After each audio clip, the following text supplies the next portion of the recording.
2025 жылдың қазанынан бастап дәл қазіргі уақытқа дейін Movie Club жүргізіп келе жатырмыз. Movie Club дегеніміз не деген сұрақ пайда болуы мүмкін. Movie Club дегеніміз ағылшын тілін мультфильм арқылы үйрену.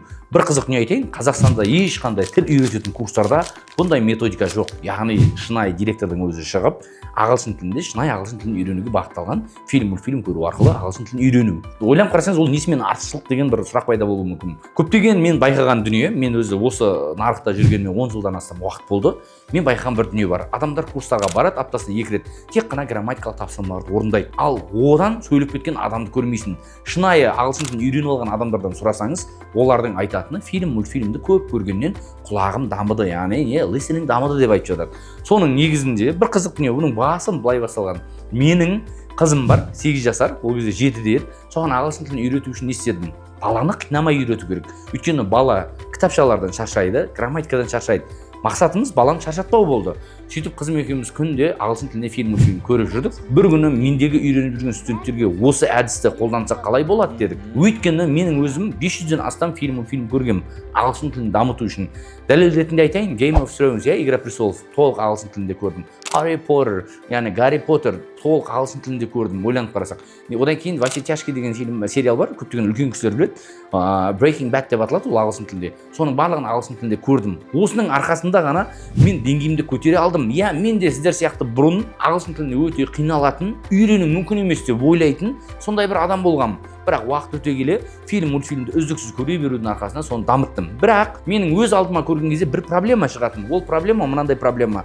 Яғни әрбір сөзін аударып отырамын, түсінбеймін. Мен айттым, біздің үйренушілердің ол бір дүниеге уақыты кетпеу керек. Одан гөрі мен қойып қояйын, Zoom-да тікелей эфирде отырамыз. Әр моментін мен қазақша аударып, грамматикалық түсіндірмелер жасайын. Сол кезде үйренушілердің қабылдауы өте оңай болатын түсіндік.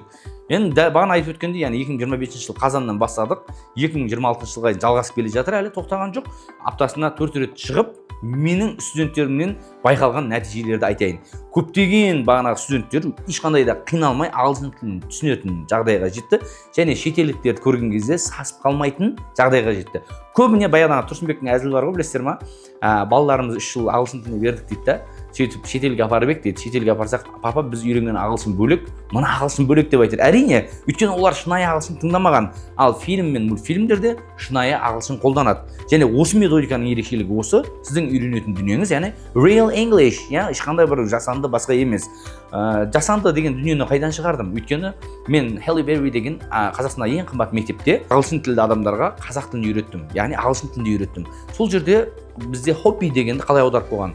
Әуес іс деп аударып қойғанда. Әуес іс дегенді біз өмірде қолданбаймыз ғой. Яғни кітаби тіл бөлек, шынайы тіл бөлек. Movie Club'тың бірінші артықшылығы шынайы тілді үйрету. Окей. Тағы бір қызық не айтайын. Ағылшын тілін үйрену кезінде сленг, немесе сөздерді connected speech деп аталады. Мысалы қараңыздар. What are you going to do деп айтқаннан гөрі what you are gonna do. Мысалы қысқарып кеткен дүниелерді. Немесе деген айталық, мысалы, do you want to speak English дегеннен гөрі do you want to speak English, яғни more natural, яғни более бір натуральный ағылшын тіл шығады да. Сондықтан да осы натуральный ағылшын тілін үйренуге Movie Club'тың пайдасы керемет енді. Тағы бір қызық дүниемен бөліскім келіп отыр. Ол қызықтың дүниесі тұрақтылық. Movie Club біздің үйренушілерге тұрақтылықты алып келді. Яғни өзіңіз ойлаңызшы, ағайы ешқандай тойға бармайды кешкі уақытта, басқа бағанағы ойын сауық басқаға кетіп қалмайды, ағылшын тілін үйретеді. Оны көріп жатқан үйренушіде бір не әдет қалыптасады. Мына ағайдың сонша тірлігі болып тұрып бізге тоқтамай кіреді, біз де тоқтамай қалыспай кіруіміз керек деген бір міндеттеме жүктеледі. Сондықтан да осы жағынан балаларыңызға немесе өзіңізге тұрақтылық жетіспей ме, Movie Club'қа қош келдіңіз. Өйткені ол жерде тұрақтылық маңызды. Грамматикалық тапсырмаларды орындай бергеннен адам жалығады. Үйрену дегеннен адам жалығады, естеріңізде болсын.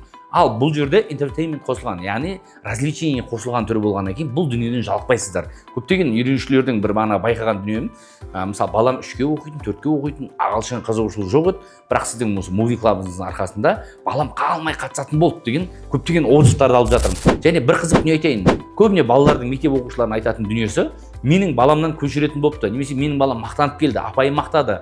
Және бір қызық дүние, бізде аудандық, облыстық, республикалық олимпиадаға қатысып жүрген студенттеріміз, оқушыларымыз өте көп. Не үшін? Өйткені олар шынайы ағылшын тілін үйренді, listeningдері дамыды, яғни сөз қоры артты. Өйткені бізде кітапта кездеспейтін, өмірде бірақ жиі кездесетін сөз қорларды біз не істейміз? осы шынайы ағылшын тілін үйрену арқылы ғана үйрене аламыз. 2025 жылы қазан айынан бастап Movie Club'ты бастадық. Сол кезде тек қана мен отыратын едім да, паузаны басып қойып, тек қана арасында түсіндірмені ғана айтатынмын. Бір күні маған ой келді. Неге осыны көріп отқан адамдардың миын пассивті түрде үйренуден активті түрде үйренуге ауыстырмасқа? Ол қалай? Мысалы, пассивный үйрену дегеніміз, мысалы, ешқандай жауапкершілік болмаса, деп фильм көрген сияқты көріп отырады. Ал осыларды актив версияға ауыстыру үшін не істедім? Kahoot ойнататын болдым. Kahoot дегеніміз сол күні көрген сөздердің арасынан сөздер таңдап аламын да, яғни вариант ретінде беріп, ойын түрінде жарыстырамыз. Ал қызық басталды. Басында жай ғана көріп жүрген адамдар енді бірінші орын алу үшін таласатынды шығарды. Яғни көптеген біздің мысалы, Шырынка деген қызымыз бар, немесе Сами деген қыздар бар, кәдімгі ұлдар да бар, мысалы Нұрғанат деген ұл бар. Мысалы, ойланып қарасаң, бірінші орынға шығу үшін не істейді? Әрқашан тырысады, иә. Оның өзі Аянали деген жігіттер бар қазір, бірінші орынға таласады. Ол нені білдіреді? Ол адам өзінің көрген дүниесін трекинг жасау үшін арнайы тесттерді қызық түрде форматпен ойластырды. Ол бір мағынаға өзгеріс, яғни үйретіп келе жатып, яғни адамдарға пайдалы болу үшін жасаған. Және бір күні келдім айттым, осы үйретіп жүрген дүниелерді бетіне жазып беріп, сызып, сол жерде грамматикалар түсіндіріп жүрсем қалай болады деген ой келіп, арнайы сол жазып сызатын дүниені алып келдік. Дәл осылайдан қазір не істеп жатырмыз? Үйретіп жатқан жайымыз бар. Окей, осы кезге дейін біз көрген мультфильмдердің ішінде, иә, мысалы деген Рататуй бар, немесе Кунг-фу панда бар, Tangled деген, Рапунцель бар. Ойланып қарасақ, өте көп мультфильмдер көріп жатырмыз. Әлі де шедевр болған мультфильмдерді, Диснейдің мультфильмдеріне, немесе фильмдерді көретін, яғни жоспарда тұр. Бір қызығы Один доманы көрдік қыстың кезінде, яғни тематикаға бөлінетін дүниелер. Ағылшын тілін үйрену керек еді, неден бастау керек екенін білмеймін, иә. Немесе жалығып кетем курстарға барғаннан. Талай курсқа барсам да нәтиже шықпады дейтін болсаңыз, біздің Movie Club'қа қош келдіңіз. Толығырақ ақпарат алу үшін мына төмендегі номерге хабарласыңыздар. Өйткені бізде бана болды осындай бір тиімді методика Қазақстанда ешқандай жерде жоқ екеніне мен гарантия беремін. Және бұндай тұрақтылықпен жасап беріп жатқан ешқандай курс жоқ. Сондықтан да ағылшын тілін бастау керек, қашан бастаймын деген сияқты проблема болып жүрсе, пожалуйста,